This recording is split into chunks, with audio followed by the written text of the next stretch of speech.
ಕರುಣಾ ಕರುಣಾಕ್ಷಿ ಸೇವಾ ಸಮಿತಿಯಲ್ಲಿ ಕಾರ್ಯಕರ್ತರು ಎಷ್ಟು ಜನ ಮತ್ತು ಪ್ರಮುಖ ಪಾತ್ರವನ್ನು ಎಷ್ಟು ಜನ ವಹಿಸ್ತಾ ಇದ್ದಾರೆ? ಕರುಣಾಕ್ಷಿ ಸಮಿತಿಯಲ್ಲಿ ಎಷ್ಟು ಜನ ಪಾತ್ರ ವಹಿಸ್ತಾ ಇದ್ದಾರೆ? ಆ್ಯಕ್ಚುಲಿ ಎನರ್ಜಿ ಬಗ್ಗೆ ನಾನು ಹೇಳುವಾಗ ನನಗನ್ಸೋದು, ಒಬ್ಬರು ಒಂದು 10 ಜನನ ಕರ್ಕೊಂಡು ಬಂದು ಸ್ಫೂರ್ತಿ ಕೊಟ್ಟು ಇದೇ ಭಾವನೆ ಕೊಟ್ಟು ಒಂದು ಯಾವ ಪ್ರತಿಫಲ ಅಪೇಕ್ಷೆ ಇಲ್ಲದೆ ಸೇವಾ ಭಾವನೆಯಿಂದ ಕೆಲಸ ಮಾಡೋರನ್ನ ಕರ್ಕೊಂಡು ಬರ್ತಾರೆ, 10 ಜನನ ಪ್ರೇರೇಪಿಸ್ತಾರೆ. ಅವ್ರಿಗೆ ಆ 10 ಜನರ ಪವರ್ ಇರುತ್ತೆ. ಆ ಥರ ಲೆಕ್ಕ ಹಾಕೋಕ್ಕಾಗಲ್ಲ. ಇದು ಮಲ್ಟಿಪಲ್ ಆಗ್ತಾ ಹೋಗುತ್ತೆ. ಒಬ್ಬೊಬ್ಬರೂ ಕೆಲಸ ಮಾಡ್ತಾರೆ, ಸ್ಫೂರ್ತಿ ಕೊಟ್ಟರೆ 10 ಜನ ಮಾಡ್ತಾರಲ್ಲ ಸೇರಿ, ಅವ್ರಿಗೆ ಅಷ್ಟು ಶಕ್ತಿ ಬರುತ್ತೆ. ಅದರಿಂದ ಮೇನ್ ಸೇವಾಕರ್ತರು ಎಷ್ಟು ಅಂತ ಹೇಳ್ಬೋದು. ಕೆಲವರು ಕಮಿಟ್ಮೆಂಟ್ ತೊಗೊಂಡಿದ್ದಾರೆ, ಈ ಭಾಗ ದೇವಸ್ಥಾನದಲ್ಲಿ ಪೂಜೆ ಪುನಸ್ಕಾರಗಳು ನಡಿಬೇಕಾದ್ರೆ ಇಷ್ಟು ಜನ ಇಷ್ಟು ಕೆಲಸ ಮಾಡಲೇಬೇಕು ಅಂತ. ಕೆಲವರು ಶಾಲೆ ನಡೆಯೋಕ್ಕೆ ನಾವು ಇಷ್ಟು ಜನ ಇಷ್ಟು ಕೆಲಸ ಮಾಡಲೇಬೇಕು, ಇಲ್ಲಿ ಗಿಡ ಮರಗಳನ್ನು ನೋಡಿಕೊಂಡು ಇಲ್ಲಿ ಜಾಗನ ಕ್ಲೀನಾಗಿಟ್ಕೊಂಡು ದಾರಿ ಹೋಕರಿಂದ ಇದನ್ನು ರಕ್ಷಣೆ ಮಾಡಿ ನಾವು ನೋಡ್ಕೊಳ್ತೀವಿ ಅನ್ನೋರು ಇಷ್ಟು ಜನ. ಮತ್ತು ಇಲ್ಲಿ ಸುತ್ತಮುತ್ತ ಇರೋ ಒಂದು ಫಾರೆಸ್ಟ್ ಏನಿದೆ ಅದನ್ನು ನಾವು ಕಾಪಾಡ್ಕೋಬೇಕು. ಫಾರೆಸ್ಟ್ನ ಇಲ್ಲಿ ಜನಗಳಿಗೆಲ್ಲ ಕೂಡ ವಾಕಿಂಗ್ ಟ್ರ್ಯಾಕ್ ಮಾಡಬೇಕು ಅನ್ನೋ ಒಂದು ವಿಷನ್ ಇಟ್ಕೊಂಡು ಸೋಷಲ್ ಸರ್ವಿಸ್ ಮಾಡೋದಕ್ಕೆ ಕೆಲವರೆಲ್ಲ ನಿಂತಿದ್ದಾರೆ. ಹೊರಗಡೆ ಗಲೀಜೆಲ್ಲ ಹಾಕ್ತಾರೆ, ಡಸ್ಟ್ಬಿನ್ ಎಲ್ಲ ತಂದು ಕಸ ಹಾಕ್ತಾರೆ, ಅದನ್ನೆಲ್ಲ ತೆಗ್ಸೋದಕ್ಕೆ ಇದೆಲ್ಲ ಪ್ಲ್ಯಾನ್ ಮಾಡಿಕೊಂಡು ಎಷ್ಟೋ ಒಂದು NGO ಮಾಡೋ ಕೆಲಸನ ನಾವು ಮಾಡ್ತೀವಿ ಅಂತ ನಿಂತಿದ್ದಾರಲ್ಲ. ಇದಕ್ಕೆ ಬೇರೆ ಬೇರೆ ಡಿಪಾರ್ಟ್ಮೆಂಟಲ್ಲಿ ಬೇರೆ ಬೇರೆ ಒಂದು ಆಸಕ್ತಿ ಇರೋರು ಕೆಲಸ ಮಾಡ್ತಾ ಇದ್ದಾರೆ. ಅದರಿಂದ ಇಲ್ಲಿ ಬೇಕಾದಷ್ಟು ಕೆಲಸಗಳು ಆಗ್ತಾಯಿದೆ ಒಂದೊಂದು ಡಿಪಾರ್ಟ್ಮೆಂಟ್ ಥರ. ಆದರೆ ಎಷ್ಟು ಜನ ಇದ್ದಾರೆ ಅಂತ ಎಣ್ಸೋಕ್ಕಾಗಲ್ಲ. ಅವರು ಬರ್ತಾನೇ ಇರ್ತಾರೆ, ಜನ ಸೇರ್ಕೊಳ್ತಾನೇ ಇರ್ತಾರೆ. ಯಾರ ಸೇವೆನಲ್ಲಿ ಆಸಕ್ತಿ ಇದೆ ಅವ್ರು ನಾವು ಕರ್ಕೊಂಡು ಬರ್ತಾರೆ, ಎಲ್ಲ ಒಟ್ಟಿಗೆ ಸೇರಿ ಕೆಲಸ ಮಾಡ್ತಾರೆ. ಇದು ಕೌಂಟ್ಲೆಸ್ ಆಗಬೇಕು. ಯಾವುದು ಒಳ್ಳೆ ಕೆಲಸ ಮಾಡೋದಕ್ಕೆ ಇಷ್ಟೇ ಜನ ಅಂತಿಲ್ಲ. ಅದು ಪ್ರೇರೇಪಣೆ ಆಗ್ತಾ ಆಗ್ತಾ ಆಗ್ತಾ ಅದು ಒಂಥರ ಒಬ್ರಿಗೊಬ್ರಿಗೊಬ್ರಿಗೊಬ್ರಿಗೆ ಕಂಟೇಜಿಯಸ್. ಅದು ಒಳ್ಳೆ ಕೆಲಸ ಮಾಡೋದು ಕೂಡ ಹಾಗೆ ಜಾಸ್ತಿ ಆಗ್ತಾ ಹೋಗ್ತಾ ಇರ್ತಾರೆ. ಅದಕ್ಕೆ ಇಷ್ಟು ಜನ ಇದ್ದಾರೆ ಅಂತ ಇಲ್ಲ. ಇಲ್ಲಿಗೆ ಬಂದವರೆಲ್ಲ ಯಾರಿಗೆ ಆಕರ್ಷಿತರಾಗ್ತಾರೆ ಅವರೆಲ್ಲ ಸೇವಕರೇನೆ.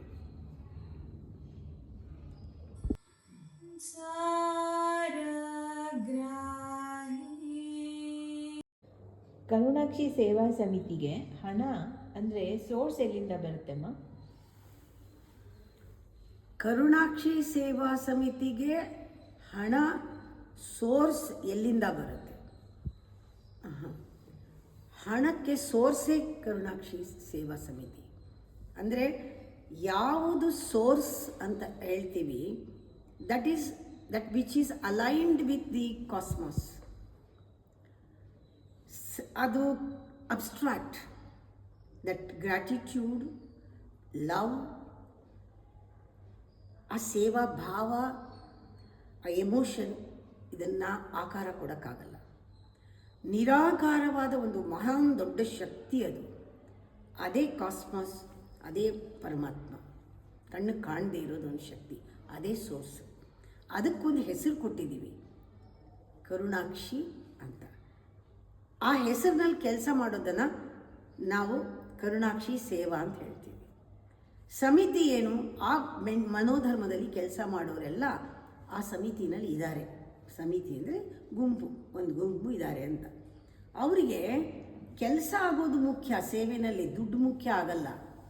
ಕೆಲಸವೇ ಪ್ರಾಮುಖ್ಯತೆ, ಕೆಲಸವೇ ಗುರಿ, ಕೆಲಸವೇ ದಾರಿ. ಆ ಕೆಲಸದಲ್ಲಿ ನಮ್ಮ ಮನಸ್ಸು ಶುದ್ಧಿ ಆಗೋದ್ರಿಂದ ನಮ್ಗೆ ಇನ್ನೇನು ಬೇಡ. ಮನಃಶುದ್ಧಿ ಆಗತ್ತೆ, ಮನಸ್ಸಿನ ವಿಕಾಸ ಆಗತ್ತೆ, ನಮಗೆ ಒಂದು ಕಲ್ಮಶಗಳು ಹೋಗುತ್ತೆ, ಕರ್ಮ ಕಳೆಯುತ್ತೆ ಈ ಸೇವೆ ಮಾಡೋದ್ರಿಂದ.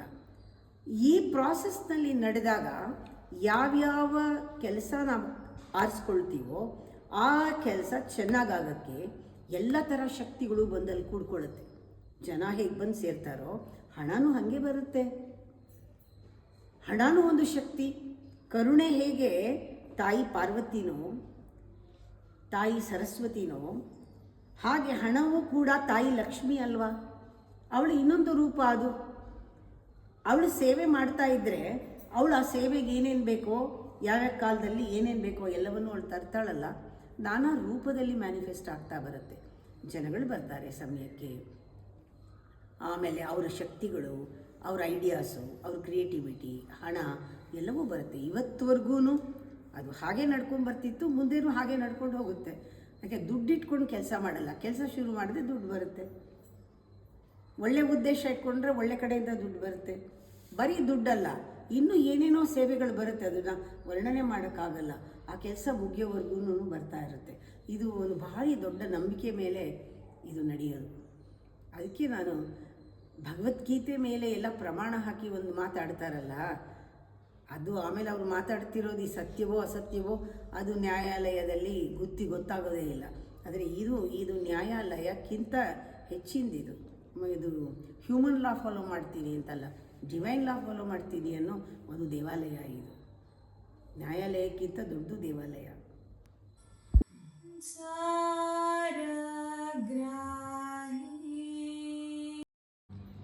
ಅಮ್ಮ, ಕರುಣಾಕ್ಷಿ ಸೇವಾ ಸಮಿತಿ ಅಂತ ಬ್ಯಾನರ್ನಲ್ಲಿ ನೋಡಿದ್ವಿ, ಅದು ಯಾವುದು? ಕರುಣಾಕ್ಷಿ ಸೇವಾ ಸಮಿತಿ ಇದು ಈ ನಡುವೆ ಬ್ಯಾನರ್ನಲ್ಲಿ ಬರ್ತಾ ಇದೆ, ಹಾಕ್ತಾ ಇದ್ದೀವಿ ನಾವೆಲ್ಲ.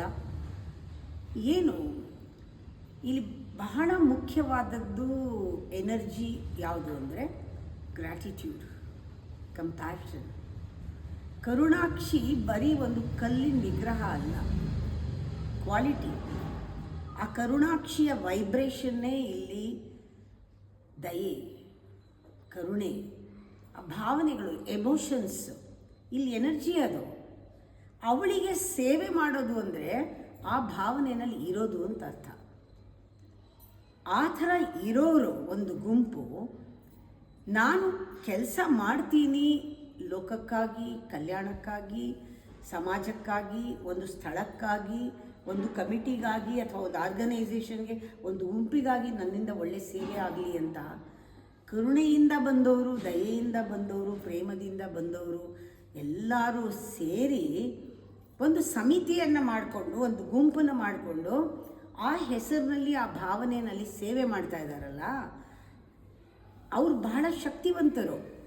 ಯಾಕೆ ಅಂದರೆ ಅವ್ರ ಸೇವೆ ಅವಳ ಹೆಸರಿನಲ್ಲಿ ನಡೀತಾ ಇದೆ ಅಂದರೆ ಅವಳ ಹೆಸರಿಗೆ ಏನು ಶಕ್ತಿ ಇದೆಯೋ ಆ ಶಕ್ತಿಯಿಂದ ನಡೀತಾ ಇದೆ ಅಂತ.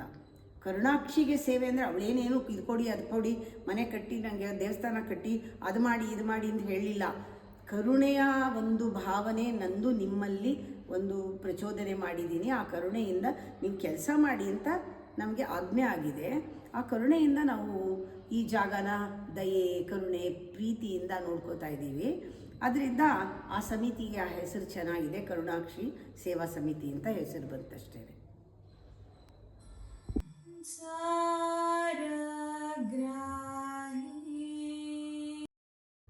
ಅಮ್ಮ, ಸೇವೆನ ಎಷ್ಟು ದಿವಸ ಕಮಿಟ್ಮೆಂಟ್ ಅಂತ ಇಟ್ಕೊಂಡು ಮಾಡ್ತಿದ್ದಾರೆ?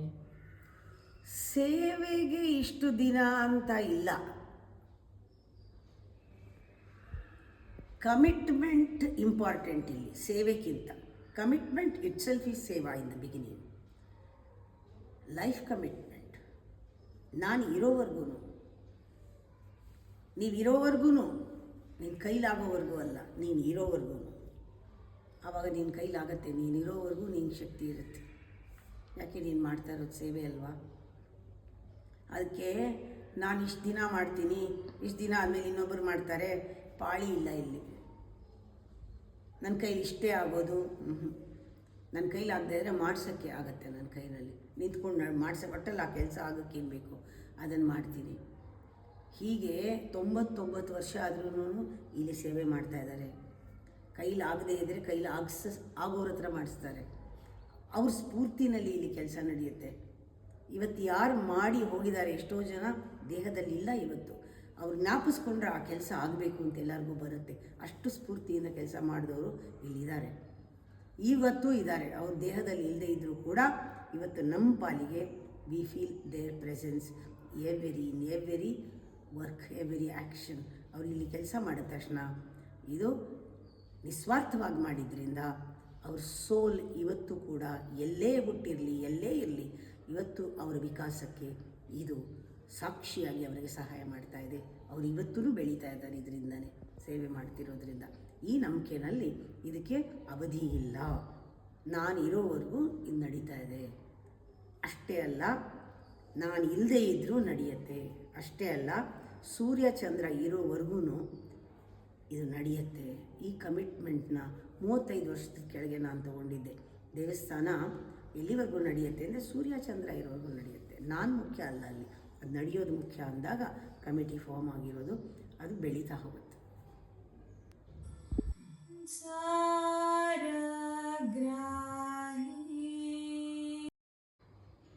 ಅಮ್ಮ, ಕೆಲಸ ಎಲ್ಲ ಚೆನ್ನಾಗಿ ನಡೀತಾ ಇದೆ ಅಂತ ಗೊತ್ತಾಗ್ತಾ ಇದೆ, ಆದರೆ ಅದರ ನಿಯಮಗಳನ್ನು ಯಾರು ಮಾಡಿದ್ದು? ಅದರ ನಿಯಮಗಳೇನು? ಕೆಲಸ ಚೆನ್ನಾಗಿ ನಡೀತಾ ಇದೆ. ಕಣ್ಣಿಗೆ ಕಾಣ್ತಾ ಇರೋದು ಕೆಲಸ ನಾವು ವಿಜುವಲೈಸ್ ಮಾಡ್ಕೊಂಡಿದ್ರಲ್ಲಿ 10% ಕೂಡ ಆಗಿಲ್ಲ.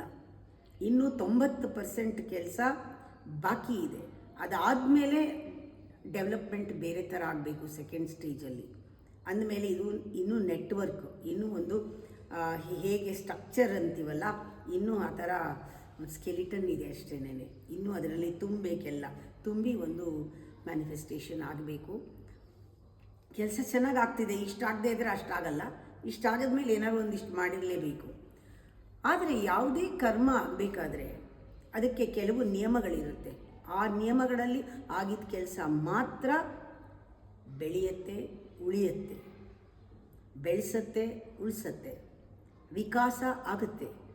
ಪರಮಾತ್ಮನ ಸೇವೆ ಅಂತ ಆಗಿದ್ದೆಲ್ಲ ಉಳಿಯುತ್ತೆ, ಒಳ್ಳೆಯದಾಗತ್ತೆ ಎಲ್ಲರಿಗೂ. ಕರ್ಮಯೋಗ ಅನ್ನೋದು ನೀನು ಮಾಡುವ ಕರ್ಮದಲ್ಲಿ ಮಾತ್ರ ಇಲ್ಲ, ಏನು ಕಾಣಿಸ್ತಾ ಇದೆಯಲ್ಲ, ಇದಕ್ಕೆ ಎಷ್ಟು ಶಕ್ತಿಯನ್ನು ಈ ಕರ್ಮಕ್ಕೆ, ಅದರ ಹಿಂದೆ ಇರೋ ಇಂಟೆನ್ಷನ್ನೇ ಶಕ್ತಿ. ಯಾವ ಉದ್ದೇಶದಿಂದ ಈ ಕರ್ಮಗಳಾಗ್ತಾ ಇದೆ, ಇಲ್ಲಿ ದೇವರ ಪೂಜೆ ಇರ್ಬೋದು, ಶಾಲೆ ಇರ್ಬೋದು, ಅಥವಾ ಹವನ ಹೋಮಾದಿಗಳು ಇರ್ಬೋದು, ಹಬ್ಬ ಹರಿದಿನಗಳಿರ್ಬೋದು, ಜನಗಳು ಬರೋದಿರ್ಬೋದು, ಲೆಕ್ಚರ್ಸ್ ಇರ್ಬೋದು, ಸತ್ಸಂಗ ಇರ್ಬೋದು, ಧ್ಯಾನ, ಏನೇನು ಆ್ಯಕ್ಟಿವಿಟಿ ಆಗ್ತಾಯಿದೆ ಅದರ ಇಂಟೆನ್ಷನ್, ಮಹೋದ್ದೇಶಗಳಿದೆ. ಮಹತ್ತರವಾದ ಉದ್ದೇಶಗಳು, ಆಕಾಂಕ್ಷೆಗಳು ಇದ್ರ ಹಿಂದೆ ಇರೋದರಿಂದ ಅದನ್ನು ಎಕ್ಸ್ಪ್ಲೈನ್ ಮಾಡಿ ಹೇಳೋಕ್ಕಾಗಲ್ಲ. ಇಲ್ಲಿ ಇದ್ದು ಸೇವೆಗೆ ಬಂದಾಗ ಅವರಿಗೆ ಅನುಭವದಲ್ಲಿ ಗೊತ್ತಾಗತ್ತೆ, ಒಳ್ಳೆ ಸೇವೆ ನಮ್ಮಿಂದ ಆಗಬೇಕಾದ್ರೆ ನಾವು ಯಾವ ಥರ ಇರಬೇಕು ಅಂತ. ನಿಯಮ ಏನು, ಇದಕ್ಕೆ ಅಂತ ಸಪ್ರೇಟಾಗಿ ನಾವು ಬೈಲಾಗಳು ಮಾಡಿಲ್ಲ. ಇದು ಹ್ಯೂಮನ್ ಲಾ ಅಂತಾರಲ್ಲ, ಅದಕ್ಕಿಂತ ದೊಡ್ಡದು ಡಿವೈನ್ ಲಾ ಅಂತ ಹೇಳ್ಬೋದು. ಆ ಡಿವೈನ್ ಲಾನ ನಾವು ನಮ್ಮ ಮಟ್ಟಕ್ಕೆ ಇಳಿಸ್ಕೊಂಡಾಗ, ಅದನ್ನು ನಾವು ಪಾಲಿಸಿದಾಗ ನಮ್ಮಲ್ಲೂ ಆ ಡಿವಿನಿಟಿ ಅನ್ನೋದು ಬರುತ್ತೆ. ಇದರಲ್ಲಿರೋ ಒಂದು ನಿಯಮಗಳೆಲ್ಲ ಭಗವದ್ಗೀತೆ ನಿಯಮಗಳು. ಅದರಲ್ಲೂ ಕೂಡ ಮೇನು ಕರ್ಮಯೋಗದ ನಿಯಮಗಳು. ಸೇವೆ ಮಾಡುವಾಗ ಯಾಕೆ ಮಾಡ್ತಾ ಇದ್ದೀವಿ ಅಂದರೆ, ಭಾರಿ ದೊಡ್ಡದು ಇಲ್ಲಿ ಒಂದು ಸ್ಪಿರಿಚುವಲ್, ಸೈಕೋ ಸ್ಪಿರಿಚುವಲ್ ಎವಲ್ಯೂಷನ್ ಆಗೋದಕ್ಕೆ. ಪ್ರತಿಯೊಬ್ಬನಿಗೂ ಕೂಡ ಲಾಭ ಇದೆ ಈ ಸೇವೆ ಮಾಡೋದ್ರಿಂದ. ಯಾಕೆ ಅಂದರೆ ಆತ್ಮವಿಕಾಸ. ಆಮೇಲೆ ದುರಹಂಕಾರದಲ್ಲಿ ನಾವು ಬಂದಾಗ ಎಷ್ಟು ಕಷ್ಟಗಳನ್ನು ನಾವು ಪಡ್ತೀವಿ, ಕೆಲಸ ಮಾಡೋಕ್ಕಾಗದೆ ತೊಂದರೆಗಳನ್ನ ಅನುಭವಿಸ್ತೀವಿ, ಎಷ್ಟು ರಿಯಾಕ್ಷನ್ಸ್ ಇರುತ್ತೆ. ಆದರೆ ಇಲ್ಲಿ ಸೇವೆಯಲ್ಲಿ ನಮಗೆ ನಾನು ಮಾಡ್ದೇನೋ ಮಮಕಾರ ಇರೋದಿಲ್ಲ. ಭಗವದ್ಗೀತೆಯಲ್ಲಿ ಪರಮಾತ್ಮ ನಮ್ಮ ಮೂಲಕ ಮಾಡಿಸ್ತಾ ಇದ್ದಾನೆ. ನಾವಲ್ಲಿ ಕೆಲಸ ಮಾಡಿದ್ರೆ ನಾವು ಒಂದು ಒಳ್ಳೆ ಪರಮಾತ್ಮನಿಗೆ ಒಂದು ಸಾಧನವಾಗ್ತೀವಿ. ಪರಮಾತ್ಮ ನಮ್ಮನ್ನು ಆಯ್ಕೆ ಮಾಡ್ತಾನೆ. ಅದರಿಂದ ನಮಗೆ ಜೀವನದಲ್ಲಿ ಒಂದು ಸುಖ, ಸಂತೋಷ, ಅನುಗ್ರಹ ಎಲ್ಲವೂ ಸಿಗತ್ತೆ. ಸೇವೆ ಮಾಡಿದವ್ರಿಗೆ ಏನು ಸಿಗಬೇಕೋ ಅದು ಪರಮಾತ್ಮ ಕೊಡ್ತಾನೆ. ಆ ಸೇವೆಯಲ್ಲಿ ನಾವು ಬೆಳಿತೀವಿ, ನಮ್ಮ ನಿಜವಾದ ಸ್ವರೂಪ ತಿಳ್ಕೊಳ್ತೀವಿ. ಇಲ್ಲಿ ಪ್ಯೂರಿಫಿಕೇಷನ್ ಆಗುತ್ತೆ, ಬಾಡಿ ಪ್ಯೂರಿಫೈ ಆಗುತ್ತೆ, ಮೈಂಡ್ ಪ್ಯೂರಿಫೈ ಆಗುತ್ತೆ. ಇದಕ್ಕೆ ಕರ್ಮ ಒಂದೇ ಬೇರೆದ್ರಿಂದ ಸಾಧ್ಯ ಇಲ್ಲ. ಅದು ಕೂಡ ಸ್ವಾರ್ಥದಲ್ಲಿ ಮಾಡದೆ ನಿಸ್ವಾರ್ಥದಲ್ಲಿ ಮಾಡುವ ಕರ್ಮದಲ್ಲಿ ಸೇವೆ ಅಂತ ಹೇಳ್ತಾರೆ. ಅದರಿಂದ ಇದರಲ್ಲಿ ನಿಯಮಗಳು ಏನಿದೆ, ಯಾರು ಇಲ್ಲಿಗೆ ಬಂದು ಆ ನಿಯಮಗಳಲ್ಲಿ ಯಾವ ರೀತಿ ಜೀವನದಲ್ಲಿ ಇಂಪ್ಲಿಮೆಂಟ್ ಮಾಡಿಕೊಂಡು ಅನುಷ್ಠಾನಕ್ಕೆ ಬಂದು ಕಾಯ ವಾಚ ಮನಸ ನಾನು ಏನನ್ನು ಕಲ್ತಿದ್ದೀನೋ ಅದನ್ನು ನಾನು ಅನುಷ್ಠಾನ ಮಾಡ್ತೀನಿ ಅಂತ ನಿಂತ್ಕೊಂಡು ಫೀಲಿಂಗ್, ಥಿಂಕಿಂಗ್, ಆ್ಯಕ್ಟಿಂಗ್, ಡೂಯಿಂಗ್ ಎಲ್ಲನೂ ಕೂಡ ಅದಕ್ಕೆ 13 ದಿವಸ ಕ್ಲಾಸ್ ಇದೆ.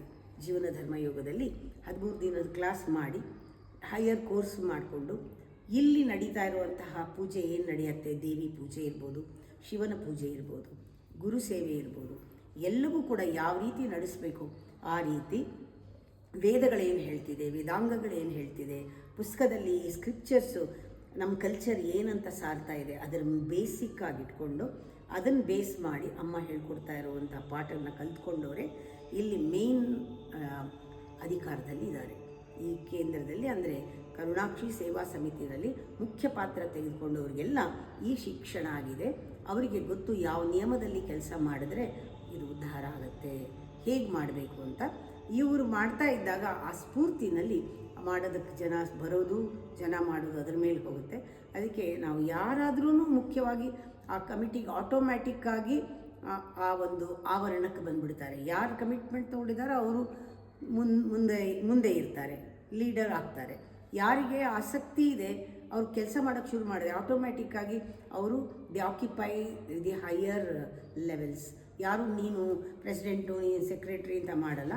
ಯಾರಿಗೆ ಇನ್ವಾಲ್ವ್ಮೆಂಟ್ ಜಾಸ್ತಿ ಇದೆ ಅದರ ಮೇಲೆ ಅವರಿಗೆ ಅಧಿಕಾರ ಮತ್ತು ಇಲ್ಲಿ ಎಲ್ಲವೂ ಸಮೃದ್ಧಿಯಾಗಿ ಸಿಗತ್ತೆ, ಕೆಲಸ ಮಾಡೋಕ್ಕೂ ಪಡ್ಕೊಳ್ಳೋಕ್ಕೂ.